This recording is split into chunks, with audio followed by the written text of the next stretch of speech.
Welcome to the What Is podcast. My name is Jaden, and today we will be diving into the human experience with 13 questions, all beginning with what is. Today's guest is a family member of mine, but I would even say probably my best friend, Brady Ward. What up? What up? It feels weird. I know. How's it going? Introducing you, but no, this is awesome. I thought you said Lindsay was your best friend on the last one. Whoever's on the pod becomes my best friend. Last time, sorry, I'm taking over. Go ahead. So last time we were watching it, and you said, Lindsay, you're my best friend. Or I think Sarah was watching it. I was like, wait, I thought I was his best friend. I knew you were going to pick up on that. I for sure did. I even remember saying it and thinking Brady's going to see this. Sarah was laughing. I was just joking. That's funny. That is funny. I know you've come up a lot on our podcast. Have I? I need to get caught up. Yeah, I feel like every episode I'm like, my brother. So here he is. Yep. This is my brother who I keep talking about. Yeah, Sarah was supposed to be on the pod. She got sick. Threw me under the bus. So Brady came in.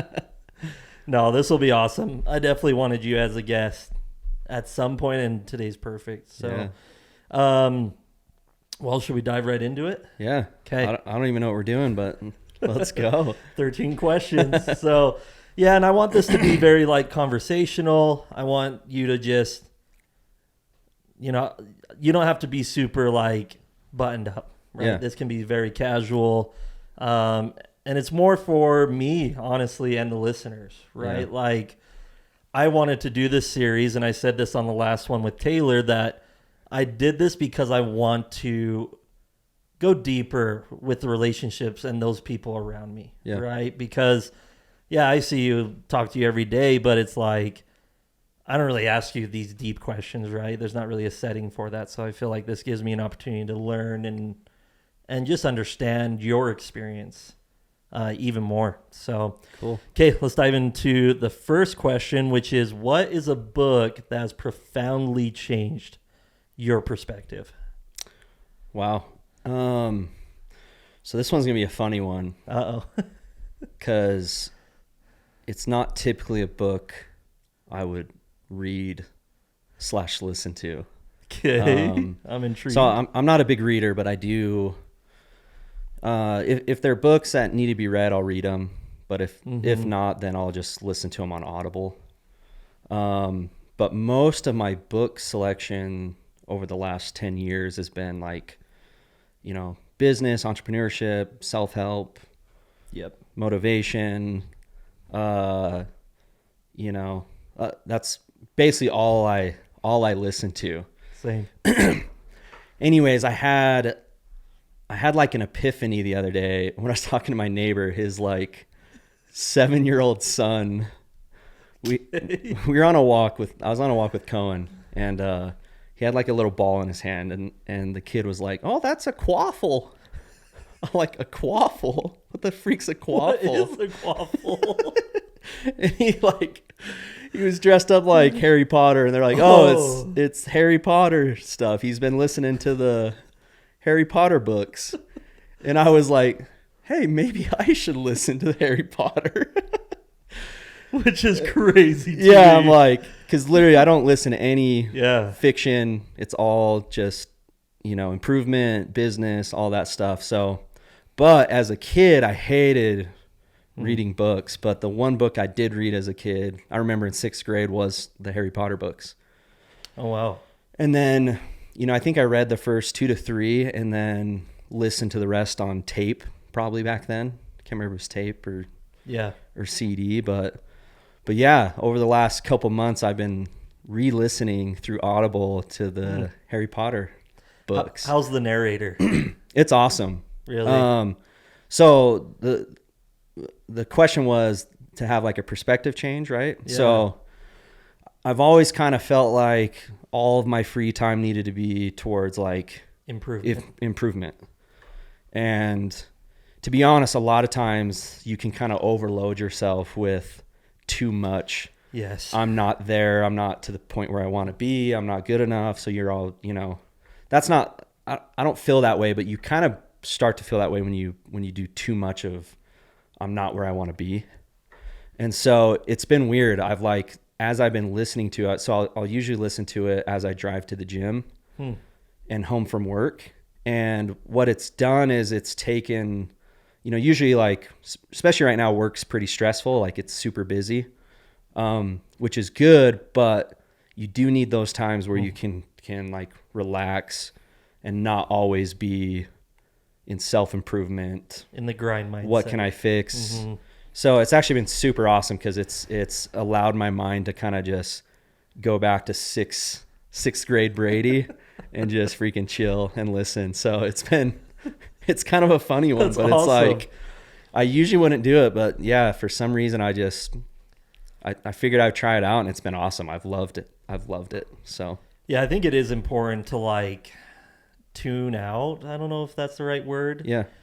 Almost do something for purely entertainment purposes. Yeah.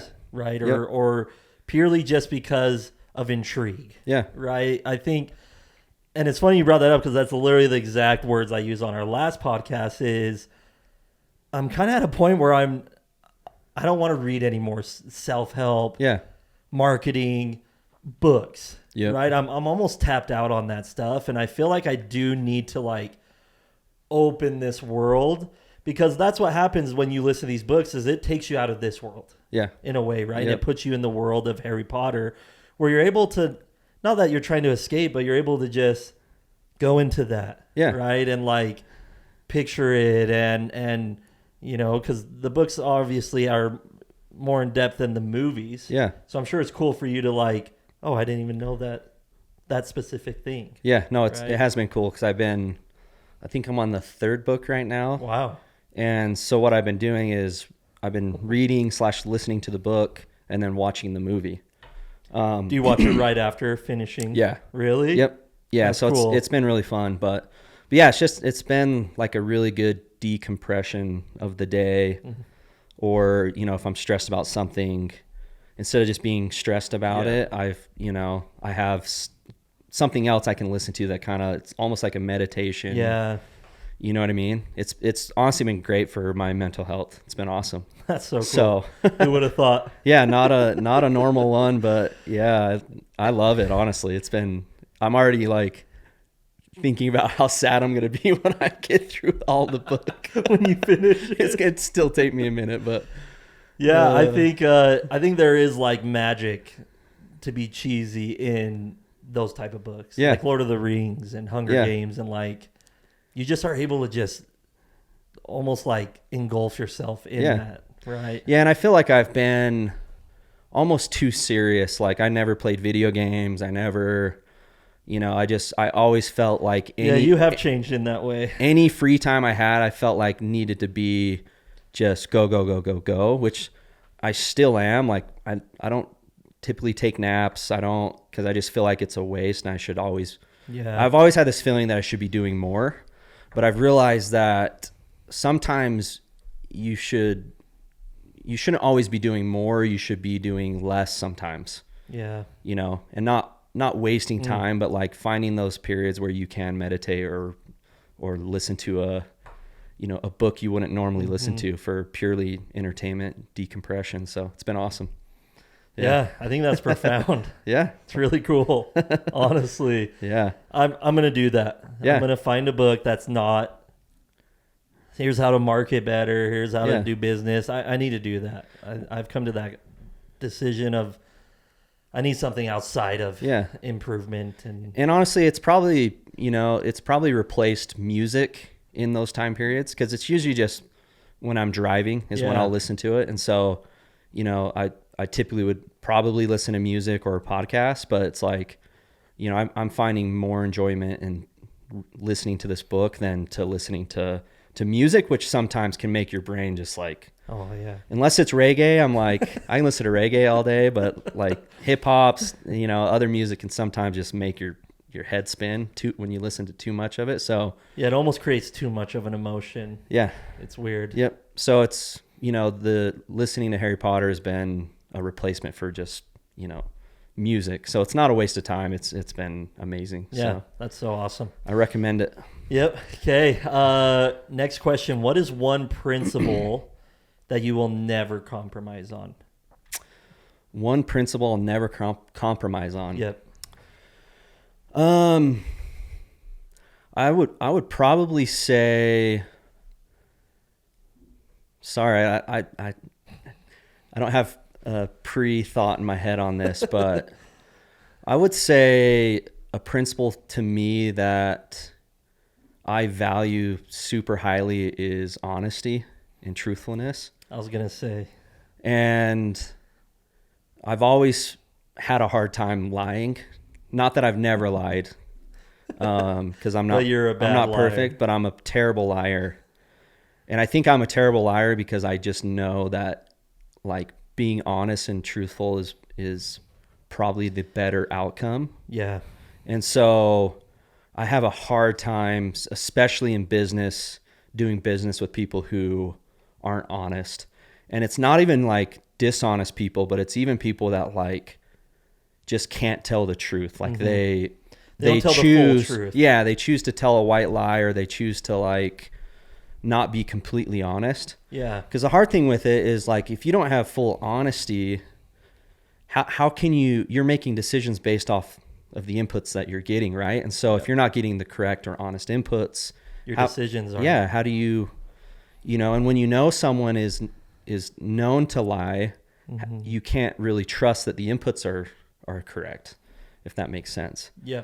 Because it's like, in business relationships as well as like in relationships with my wife or with kids, like imagine if you always lied to your kids, they'll catch on, they're not dumb.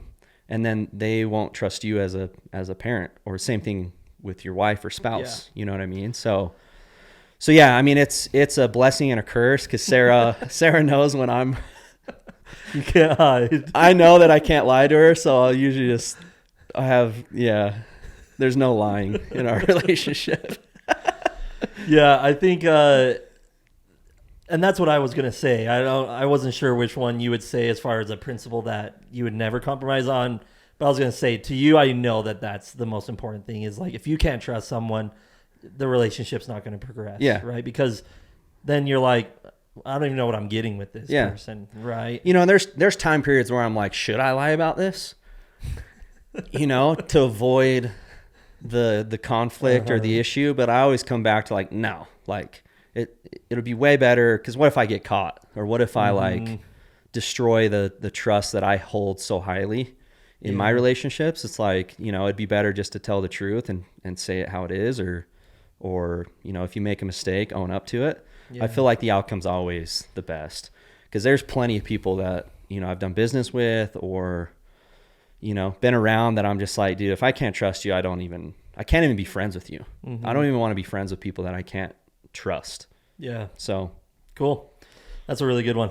I think that's definitely important to me too. I think we're similar in that way, where it's like, mine, I would say, is more on the respect end. I want people to respect me, right? Yep. But I think that goes right along with that. It's like, no, it's you true. Don't respect me enough to just be honest and straight up with me, then I don't want to have a relationship with you. Yeah, because probably the people I'm closest with, like, I have the highest levels of trust. And it's like, even with you, it's like, me and you are very different people, even though we've got a lot of the same interests and similarities, but it's like, we don't like the same things. And, you're honest about when you want to do something and when you don't. Yeah. And I respect that more than like you telling me yes to something and then not showing up. Yes. And, and me not being able to trust that you will fulfill on what you have to say. You know what I mean? So yeah, the people that I'm closest with are people that I have like the highest levels of trust with. Yep. So love it. Okay. Next question. This is a question I know is the hardest to answer. So be ready for it. But what would you say, or what is the greatest trial of your life? Oh, I'm sure that's the response. Yeah. A deep sigh. Yeah. And I talked about it on the last podcast because I had like 75 questions teed up for this. And I was like, that's way too long, obviously. I can't have that many. And I narrowed it down to these. And I kept this one because I think this is just how I connect with people. Yeah. Honestly, is through their trials. So what is the greatest trial of your life? So yeah, this one's I'm sure you get the same response, but I would probably say Royce. Yeah. You know, I've got high levels of testosterone in me right now, so I'm gonna try not to cry. Hopefully it helps. You're juiced up. I'm juiced up right now, so. No, I for sure would say, yeah, probably Royce.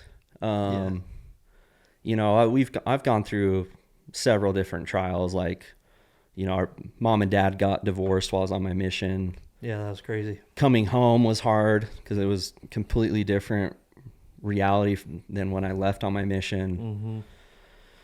Mm-hmm. You know, me and Sarah got married, and we've dealt with, you know, we just had our 9th anniversary, and we've been trying to have kids, you know, pretty much the entire time. Almost, probably a year into our marriage, we started to try. And so that was another trial that was really hard, was just our inability to get pregnant. And, you know, it causes a lot of emotional damage and hurt and frustration and wonder. And so I think that trial created a really high love for Royce, because at the time we were like in the thick of, you know, doing IVF. We've done 5 rounds, several transfers, several, you know, failed attempts. Yeah. So we did IVF. It seems like it was definitely the height of that. Yeah. So that trial. It was right in the middle of that. So, you know, we looked at Royce as like, this is what we've got. Because me and you were spending every day together. Like we were selling together, you know, and I feel like Royce had a love for us, you know, and so definitely that, plus like for me at least, and I know everyone grieved differently, but like you know, with that trial came a lot of trials for me personally. It was like, you know, not only did you guys have to change everything that was going on in your life, like I kind of did too. Like we left that summer, left our team.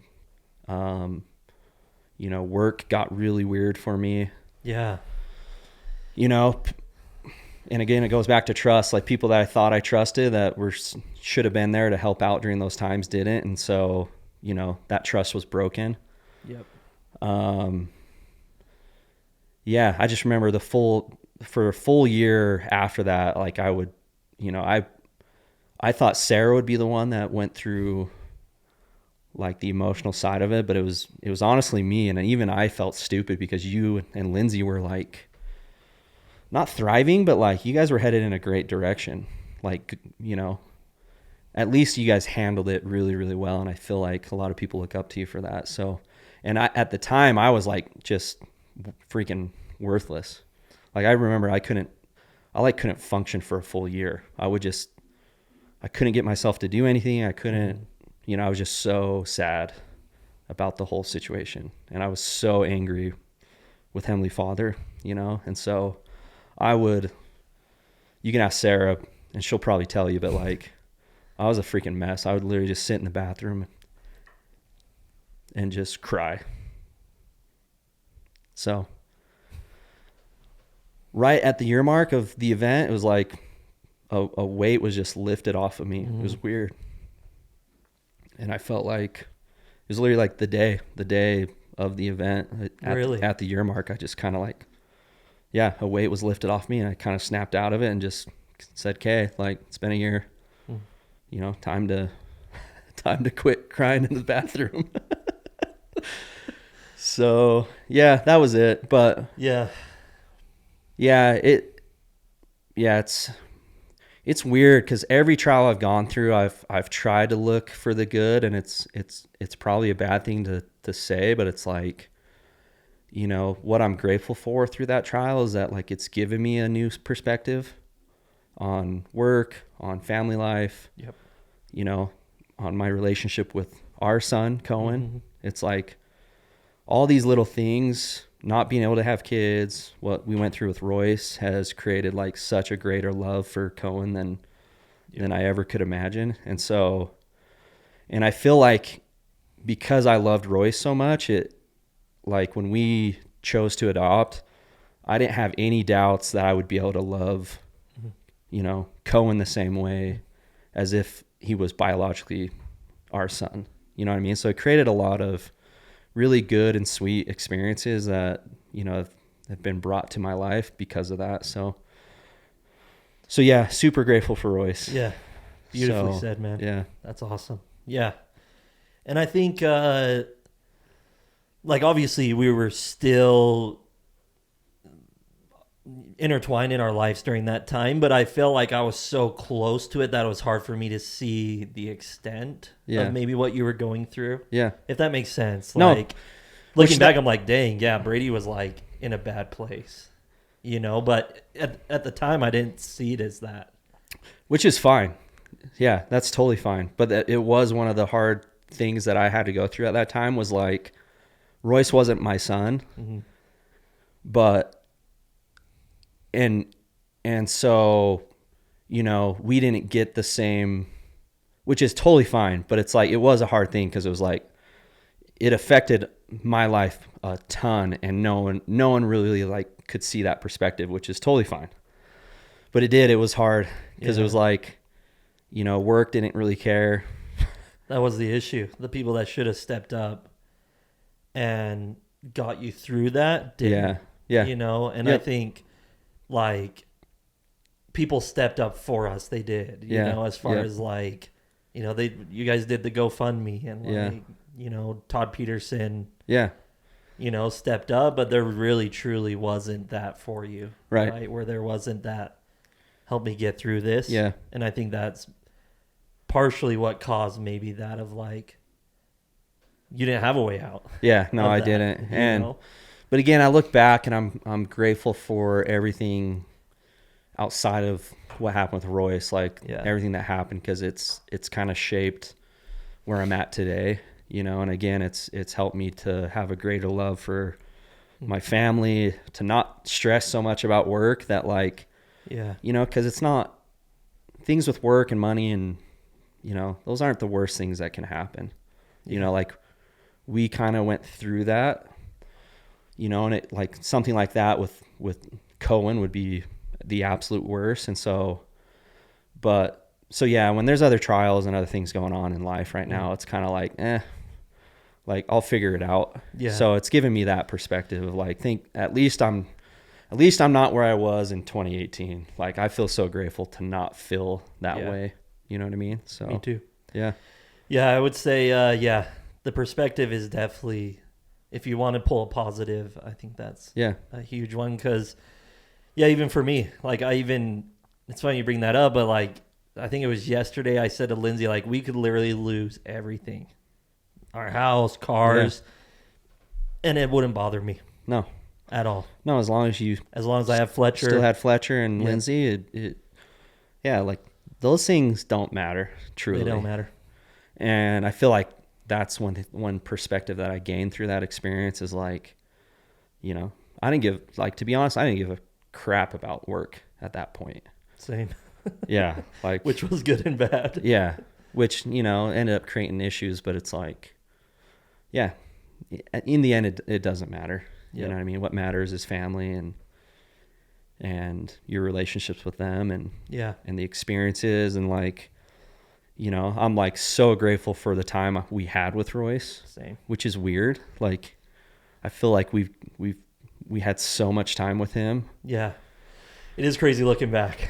Like and it's almost like, you know, our work and our lifestyle allowed us to spend so much time with him. Yep. You know, like if there's one thing looking back, I don't regret, I wish I would have spent more time with Royce. And it didn't work as much. Like, we spent so much time with Royce, and not just time, but I felt like really good quality time. You know, we went to Disneyland, we'd go swimming. Like, it was just like, you know, the earth and world and God or whatever was really, I think, pushing that. For sure. No, and I feel that way. I feel like, and that's the other, and I think that's why it was also so hard, because we valued Royce and our time and our relationship with him so highly because of our infertility stuff. Yeah. That like, that was part of like the pain, was like, you know, Royce was all we had at the time. So it was like, no way. Like, I cannot believe this happened to Royce. Like, that's almost what made it even harder, is because it was like, Royce was our little piece of joy. You know what I mean?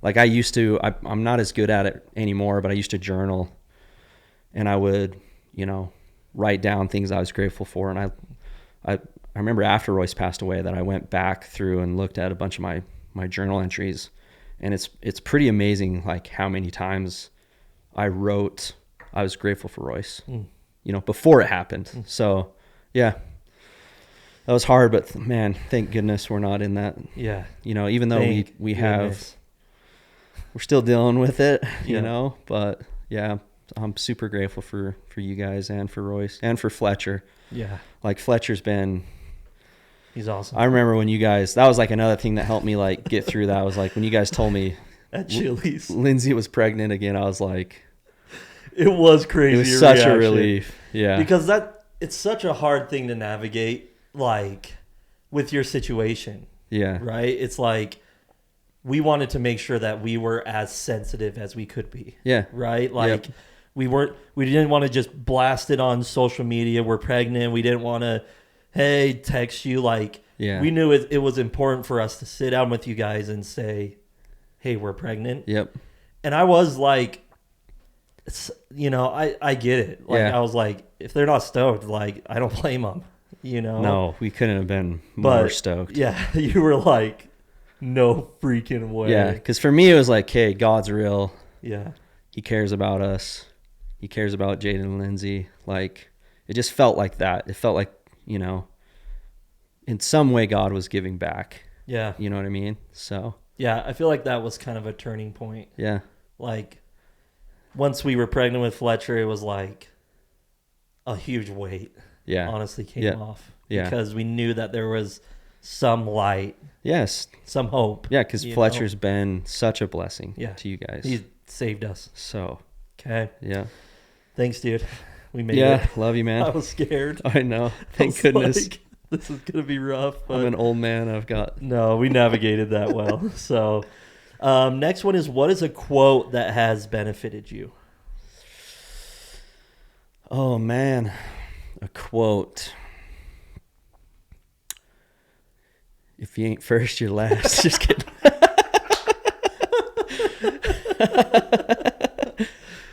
Oh, man.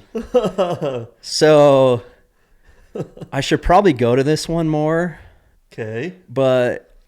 And I'm probably going to butcher it, but it's the bigger the why, the easier the how.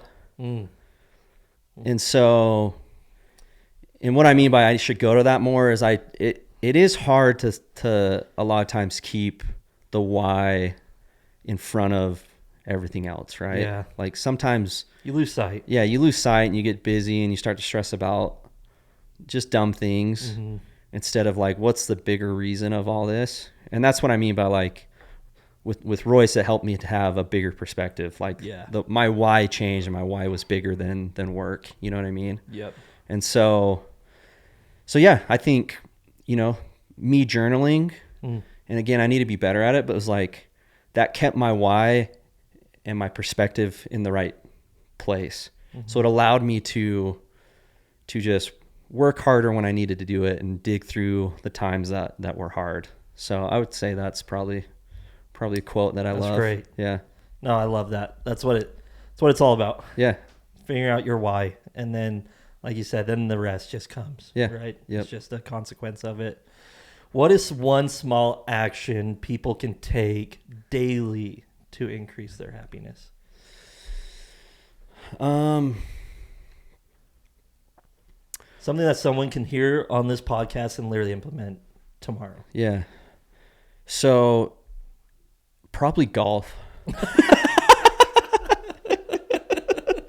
I'm just kidding, but honestly, golf's amazing. That is too good. So that's the second thing you could do. I just got into golf this year, and it's been another perspective changer. So, but which I've talked about. Yeah.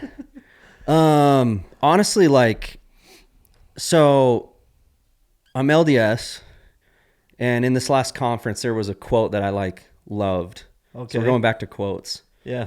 But it was, you'll never be happier than you are grateful. Something like that. Like your happiness will never surpass your gratitude. Correct. Yep. So I think, taking a moment during the day to really practice gratitude. So that whether that's writing it down or just meditating, and even I'm just like, I'm grateful that I found a Harry Potter book that brings me some peace. Like, yeah. You know what I mean? But just finding some type of gratitude throughout the day, I think is what will bring you happiness. I think not being grateful is what creates the sadness and the stress for not having what you have and wanting more. It's like, it's part of that is because you're not grateful for what you've got. You know what I mean? Yeah. And so I would say, be grateful for what you got before you don't have that anymore. You know what I mean? Yeah. And it's like you said, it's like, if you lost everything, it wouldn't matter because your gratitude level for your family and for Fletcher is higher than all the worldly possessions. You know what I mean? Totally agree. Like, when I'm grateful, I can't be sad. Yeah. And I can't be angry. Yep. Like, they don't exist in the same spectrum, right? Yeah. And it's something that I feel like I've improved on so much. Yeah. This year particularly. Like, yep. I have these weird, core memories from, January of sitting at our dining table and purposely feeling grateful. Yeah. And, that feeling I had is stuck with me. Yeah. I have a moment, I remember sitting here in my office and, just taking in, right now everyone's safe and everyone's happy. And yep. Just taking that in because I don't know, the future is never promised. So I think that's amazing and something that everyone can implement. Right. And here's one thing I've recognized in my relationship with Sarah and my wife is whenever I take a moment to feel gratitude for her, it's weird how my love for her yes. is almost too much. It's it brings tears to my eyes when I actually go through that practice. Yeah. And when you spend too much time with someone, you can start to act like siblings and take advantage, bicker. Yeah.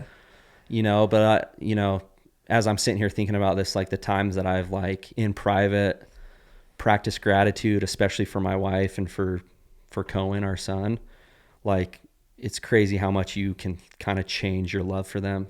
Yeah. So if you're struggling, I don't know, we've never struggled like that, but that's probably why though is one, practice just trying to be grateful for them and see how much that changes your love for them. Yeah. And I think you put it perfectly where it almost hurts. Yeah, it does. How it's much you love them. It's I hope she doesn't walk into here. See me crying. Even though I should tell her more, but oh, that was awesome, dude. Yeah. Okay. I love this next question. I think it's one that people should do or run through their minds themselves more often, which is, what is a personal trait that you are most proud of? Sorry, I'm doing a lot of sighing when you ask me these questions. But oh man. Right now, I would say it's my ability to do what I say I'm going to do, which I lost for a while.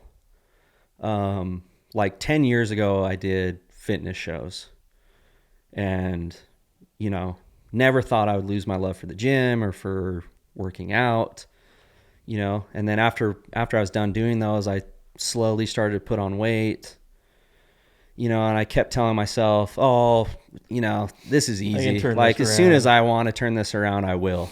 Yeah. You know, but then I just kept putting more weight on and more weight on and getting fat. And then you almost lose hope. And getting tired, you know. And then I got to a point where, like, okay, now's the time for me to try. And I would try and I would fail. And then I'd be like, oh crap, like, I thought this would be easy. And then I'd try again, I would fail, and I'd try again and I fail. And I got to a point where I honestly, like, didn't believe that I could lose a single pound. Like, I was at a point with, like, my health that I was, like, just so sad with myself, because I knew, as much as I said I wanted to do this, that I wouldn't be able to. So I got to a point where I, like, had, you would say all the time, 0% confidence. I'm gonna be freaking fat forever. Yeah. And I kiddingly, right? Yeah. But I think there was some, like, well, and the issue with that too is I would cope with it by joking about myself. So I'd be like, man, I'm such a fatty. Yeah, I'm never losing weight. It sucks to be fat, you know. And I'd kind of like make fun of myself, but it was just like a mechanism I'd use to, like, not feel bad. So I'd make it a joke. Mm-hmm. And so, anyways, I got to a point where, like, I truly believed that I would just be fat for forever, which was sad, because I was like, not that long ago, I was like probably the most fit person in Utah County. Yeah, you know, I felt like that. But so anyways, about a year ago, I went and got my blood work done, and, you know, realized I had super low testosterone. And so, you know, I decided to start getting help for that. So start doing testosterone shots. And honestly, it's been a game changer. So, and the other thing with that too is I thought once I started doing those that I also had the wrong perspective. I thought, oh, as soon as I get on this, I'll just lose all this weight, which it didn't. As soon as I got on, I gained another 15 pounds. Wow. So I got up to like 263 when, like, a good healthy weight for me is like 180. So I was heavy. So I got to a point where I was like, all right, like, that scared me. Like, I was like, enough's enough. And at that point, I did start being consistent, started going to the gym every single day. And then earlier this year, I decided to do 75 hard again for, like, the third time, right? Because throughout this time, like, I had tried, but, like, I knew I wasn't going to complete these things. Yeah. But I kept trying, kept starting over. And so, but I ended up completing 75 hard. And it's such a weird program, and everyone can knock it, but it's like, it really did, like, build within me my confidence that I could do something hard. And since then, like, since a year ago, I've lost almost 60 pounds. And, you know, it just feels not only physically better, but, like, mentally, I'm like, okay, a personal trait I have right now is just confidence in myself. You know, in the fact of, like, when I say I'm going to do it, I know I have, like, the grit to do it, which I lost for probably like 8-9 years, which again is like building that back has affected almost every other area of my life, in work, in my relationships, because I'm not being lazy. You know, when before I would choose a path of laziness, you know, I'm choosing to go through the hard things. Yeah. It's been crazy, dude. Like, it's been crazy. Because I've been bigger my whole life, you know, since kindergarten, right? Yeah. And I've also lost a lot of weight in many stages of my life, right? Where, you know, I get super fat and then I'll lose 50 or 60 pounds and then I get fat again. And I've just done that so many times that it's true. I've lost the, like, belief of, like, even if I lost 50 pounds, it's probably going to come right back. Right. And I've started telling myself that maybe this is just my body just likes to be heavier, and maybe I'm just a heavy set guy, and that's just how it is for me. But I don't fully believe that. I know that there is a route. No, and it's purely just consistency, right? And that's a story you tell yourself that doesn't serve you. Yeah. Right?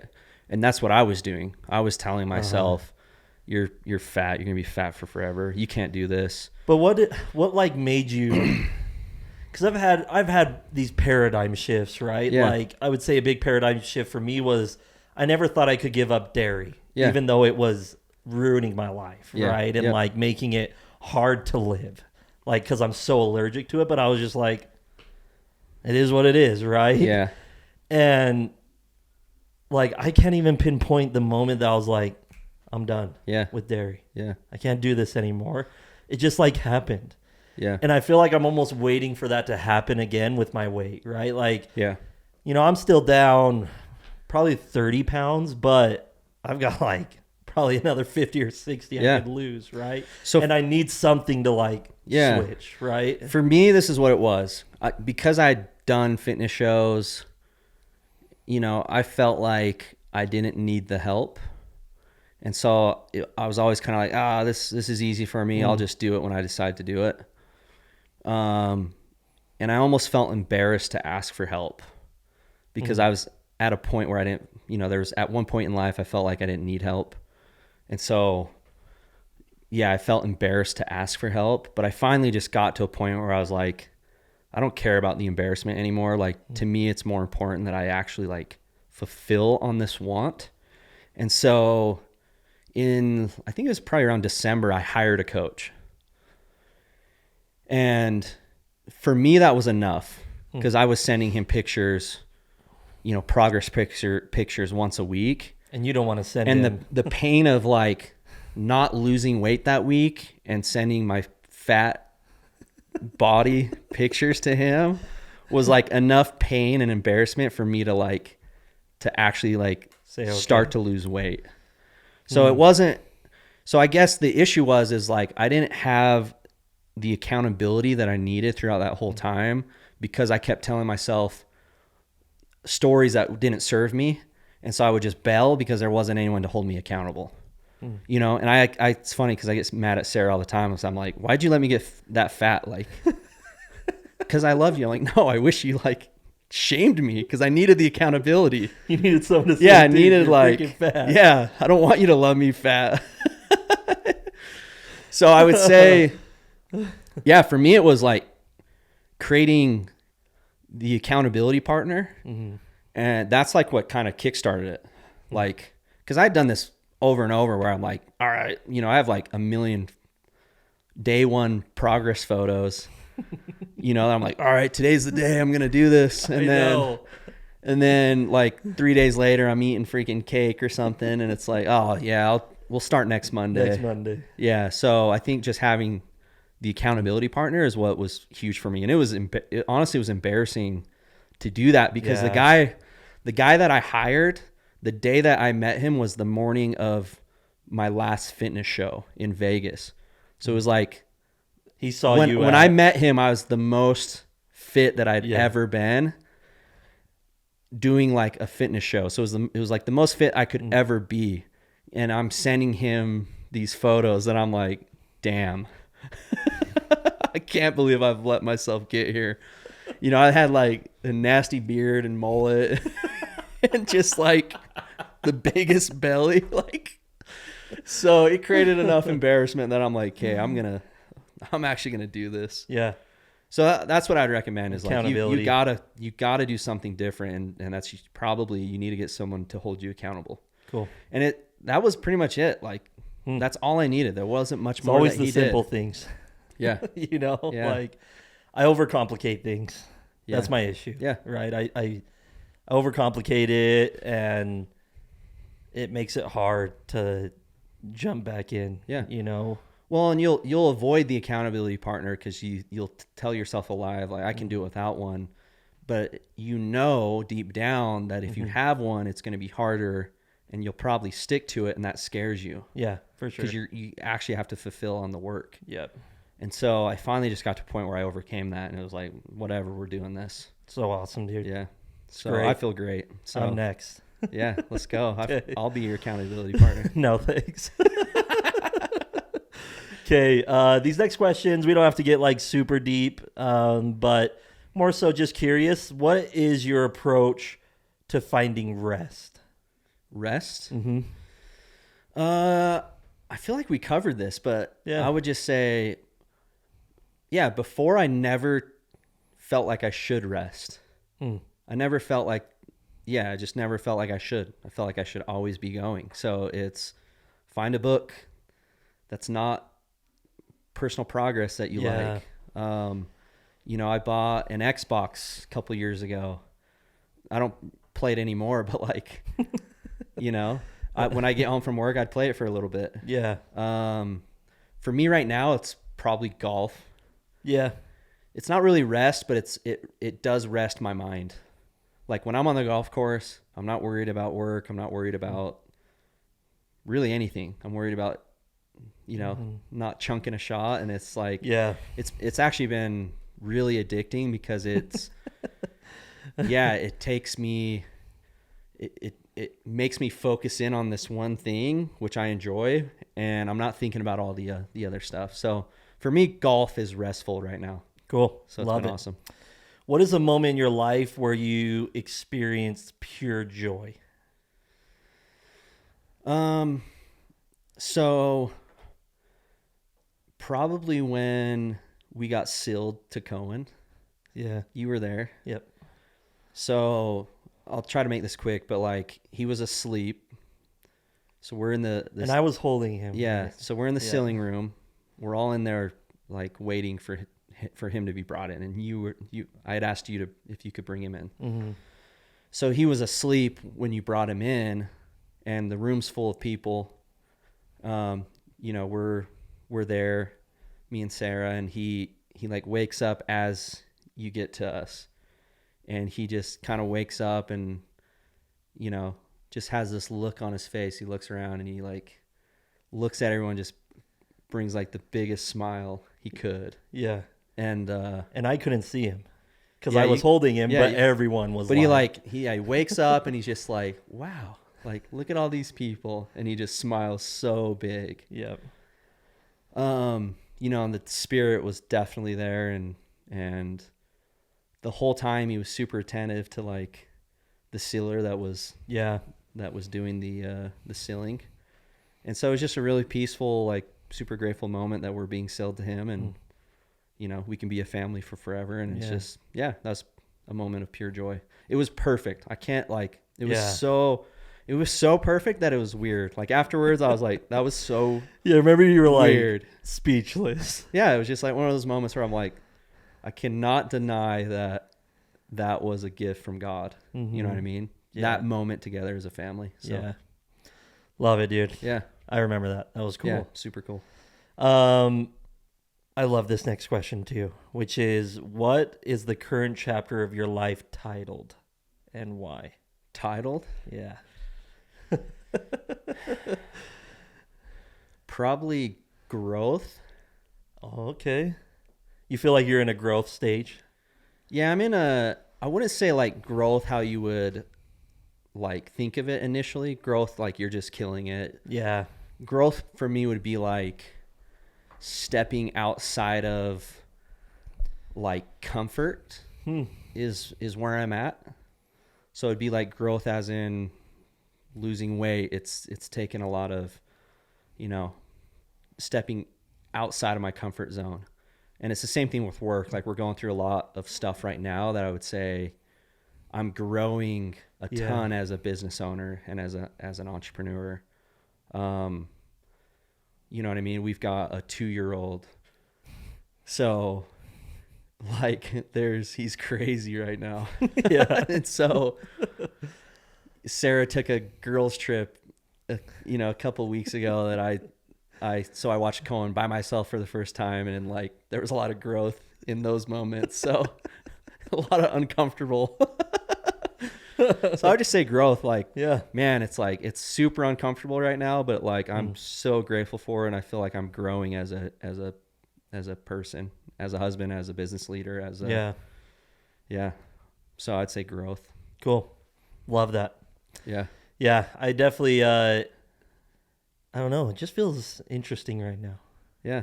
I don't know if you're feeling the same way. Like, I don't know. There's something in the air. No, it is. It's like it's like one of those moments where I'm like, I'm not where I want to be in all areas. Yes. But I'm grateful for every area that I'm in, because they're hard. Yes.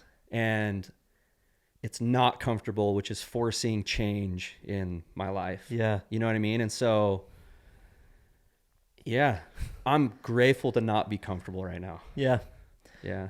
And I feel like, I don't know if you feel the same. I feel like we're on the cusp of something. Yeah, it does feel that way. You know? Like, everything is so, like, unnerving. Yes, that's what I mean. But there's also, like, this high level of peace that I feel that, like, everything will work out through all of this. Mm-hmm. Yeah, I feel the same way. Yeah. It's weird. It's interesting. Yeah. We'll see what happens. Yeah. But it honestly feels good. I feel like I feel like that's how it happens. It's like those moments of uncomfort create whatever the next, you know, you get over the peak and you can finally like see what's on, you know, on the horizon. So yeah, I'm excited to see what's the future holds. Yeah. I'm optimistic. Yeah. So, okay, what is your personal philosophy on the meaning of life?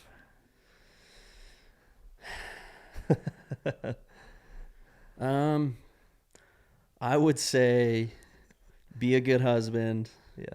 Be a good father. Be a good leader. Be a man if you are a man. Like, be strong. Be comforting. Be, you know, be there for people. Yeah, I just think be a good human, honestly. Yeah. In all aspects. Like, you should work hard. You should be a good husband. Be a good father. Do what you say you're going to do, which is it's a hard trait to do. Yeah, it is. But that's how I feel right now in the moment. Is like I should be doing the things that I should be doing. Yeah. And not putting them off. Yeah. Yeah. I don't know if I have anything to add. Yeah. I think it's that simple. Yeah. Okay. What is your strategy when faced with a difficult decision? So something hard comes up. What's kind of your approach at either devising a plan or getting over it? What's kind of your strategy there? So I feel like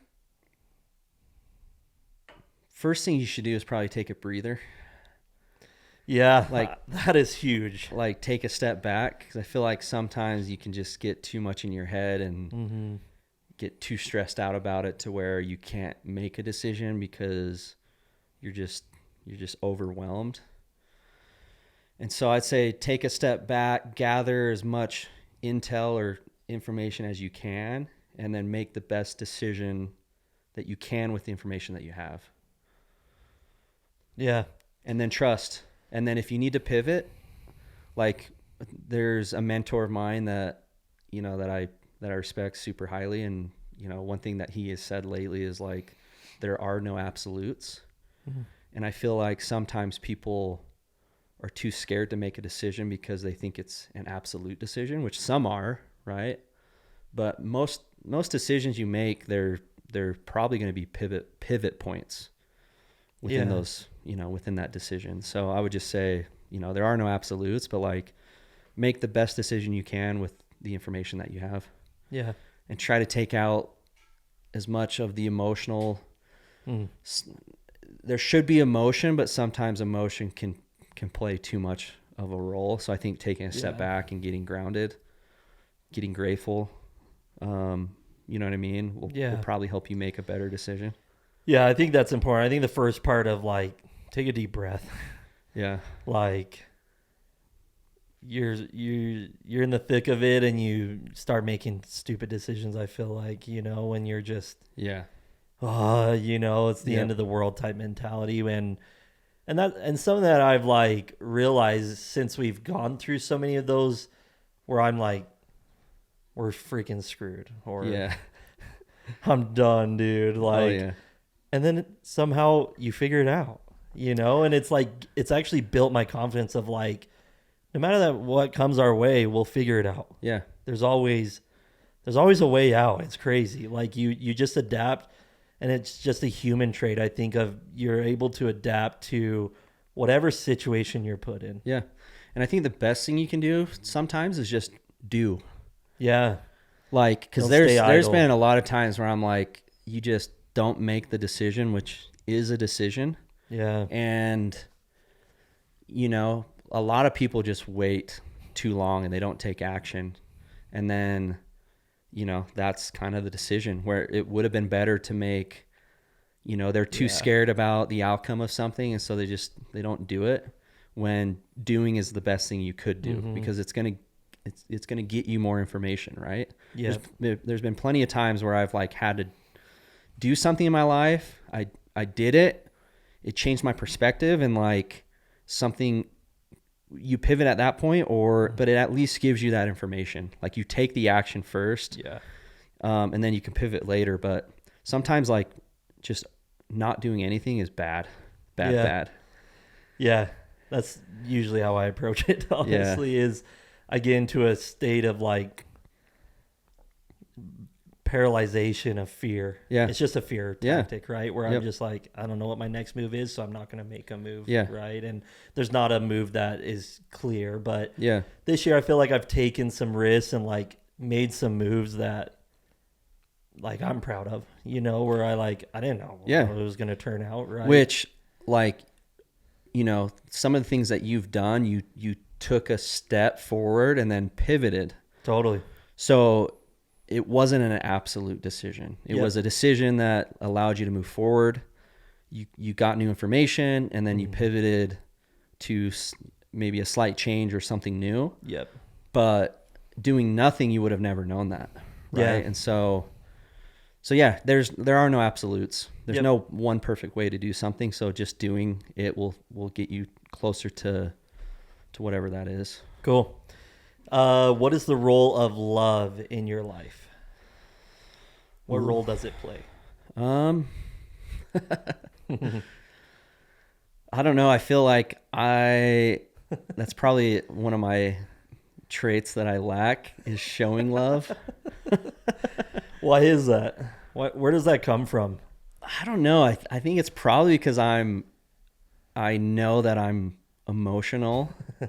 And so love is like one thing that gets to me, if that makes sense. Yeah. It's like the one thing that can like trigger like an emotion out of me. And I don't like to show emotion.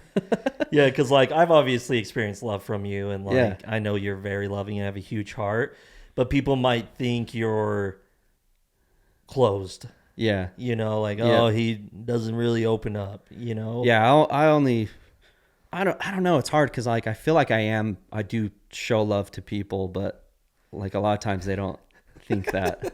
So I have this weird misconception in Your my reality mind. is my different. reality is skewed. I don't know. I would say it's everything, right? Like, Yeah. you know, anytime I am apart from Sarah and Cohen, you realize how much that plays a role. Like life doesn't really have meaning without the people that you love in it, if that makes sense. Totally. Right? Yeah. Like you could have everything in the world, but if you don't have people around you that love you or that you love them, like life would be meaningless. And you kind of go through those experiences when you spend any time apart or long periods of time apart. You know what I mean? Like I think spending time apart helps. You know, like I was gone this weekend, and it was fun and stuff, but I was like, you know, I'd rather be home with Sarah and Cohen right now. So I left a day early and I went home. Yeah. You know what I mean? And to me, that was more important than the current stuff that we were doing. But it's like, so I'd say it's everything. Love it. Yeah. I agree. It's everything. Yeah. Last question. Ready? You believe we went through 13? I know I talk too much. No, that's the whole point. You're the guide here. You're steering the ship. So, what is a dream you are currently nurturing? I wish I would have came more prepared. I like off the cuff answers. At the moment, I don't know. Interesting. Okay.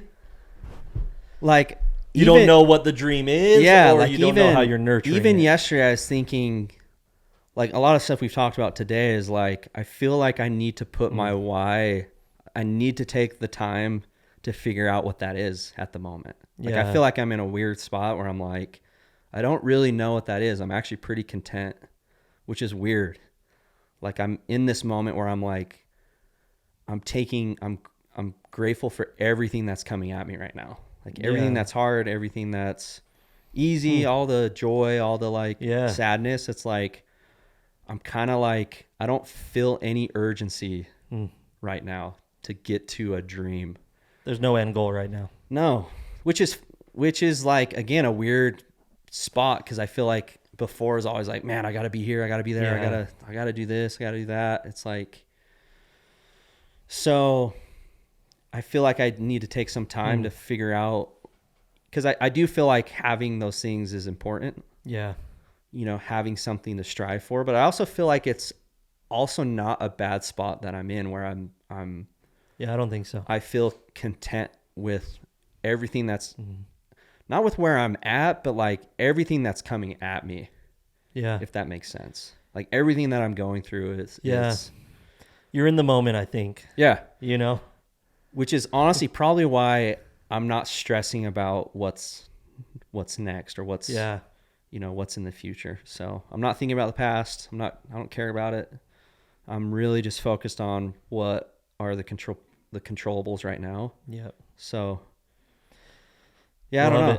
Yeah. I mean, I've got dreams. I got things I want to do, but I wouldn't say that any of them are that significant right now. I would just say right now it's just all about growth and learning, becoming a better husband, better father, better athlete, better at golf. Yep. You know. So. No, I think that sums up this whole episode. Yeah. Honestly. Yeah. That question is like, you're just grown. Yeah. And you're happy with the growth right now, which is cool. Yeah. This last year has been amazing. Yeah. And I think it started with me like putting in the effort to actually get healthier. And it's like, it's rolled over to all other areas of life. It's allowed me to enjoy being me and working on other stuff. But yeah, the last year it's been hard, but it's like, I'm also just, I don't know. I'm super grateful right now. It's awesome. It's crazy. Dude. Yeah. It's weird. And it's cool that we're documenting this moment. Yeah, that's true. You know, I think that's the coolest part about this is like, you can always look back and be like, I want to feel that if you ever get out of it, right? Hopefully you just stay in this forever. But if you ever get in your head and you know, oh, life is so stressful, it's like, how do I get back to that? Yeah. And I think a lot of the things you've said on this podcast will show you and tell you exactly, give you the roadmap of how are you here right now? No, it's true. And this is a weird just thought I had just barely, but it's like we went down to this cabin in Bryan Head for work this last weekend. And when we grew up, our dad built a big cabin. Yeah, it was huge. I know we both have like tons of just special memories there. Mm-hmm. And I remember while we were there, just being in the mountains and being at a cabin, like we don't have our cabin anymore, which is kind of a pain point. Yeah. And that is one goal of mine is to, you know, that's the dream to buy a cabin. But I just remember being there, just feeling just so grateful to be there in that moment and to kind of like experience a similar like feeling that that I had back when we had our cabin. Yeah. Like I sent you a video and you're like, dude, I could smell that video. It was just like, because it transported me. Because a lot of my core memories are at that cabin. Yep. You know, and like I can smell the woods and I can like feel the like briskness of the air and like, even when we went up to around Yellowstone Island Park and I had that same feeling of like, holy crap. Yeah. Like this feels so good right now. And it's like I don't have a cabin right now, but like that was a moment where I experienced gratitude to be there, to have those same feelings of the feelings that I had back when we had our cabin. So I just think, I'm just grateful right now. Yep. So cool. Yeah. Awesome, man. Yeah. Freaking love you. Same, dude. Gosh. So cool. Thanks for doing this. Yeah. No, I think it's cool. Like, I want to document this. Yeah. We'll never be at this stage in our life again. Yep. And even though we hang out every day and talk every day, I don't know how many photos we have together. It's probably not. Disneyland. Yeah, like twice a year we'll get a photo together. So this is cool for me. Thank you, honestly, for jumping in and doing this. So thank you guys for watching. We hope that this brought some insight, and hopefully it brought some value. It did. Trust me. Just me sitting here, it inspired me to make change, to improve, and to be content, I think, is another cool thing that I've taken from this. So if you haven't already, subscribe. And each week we're going to do this. I'm going to have a new guest. We'll get Sarah in here. Yeah, that'd be awesome. So I think it would be awesome to have her come in and give her insights. So, but other than that, thank you guys so much for watching. Yeah, thanks, guys.